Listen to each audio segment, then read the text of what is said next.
My family loves to overshare. This lack of filter sometimes has the tendency to get people into trouble because not all the information is provided, even when it's meant harmlessly. My parents are a bit older, prime okay, boomer age. I was talking to my dad the other day on the phone because his birthday dinner was a few days later. I asked how mom was doing, and he goes on to tell me a story how my mom and Aunt Karen were at the store and the cashier made a mistake.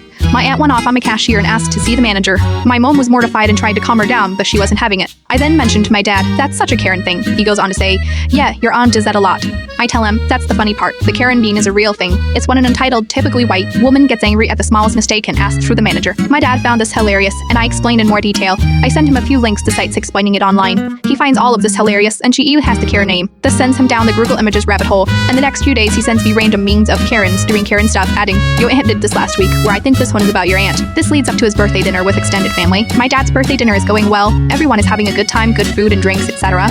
Suddenly my aunt, sitting a few seats down from me, leans forward and loudly shouts down the table, hey, you mean like, what's this whole thing about making a meme about me? I respond, ha. She then tells me my dad sent her all these crew about things she's done.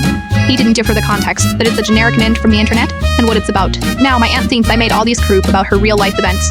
At this point, the entire family thinks I created this meme on the internet about my aunt's antics in public. There's a back and forth discussion about it being really rude of me. She's pulling a Karen and starts chewing me out. Meanwhile, I am looking at my dad like, WTF, back me up here. My dad finally steps in to say that this is just a random briber internet thing, and that I didn't make these up behind my aunt's back. Even after explaining, she's a bit irritated. It is apparent she's embarrassed that she is so much like a Karen and couldn't tell the difference between the stories online and her own encounters.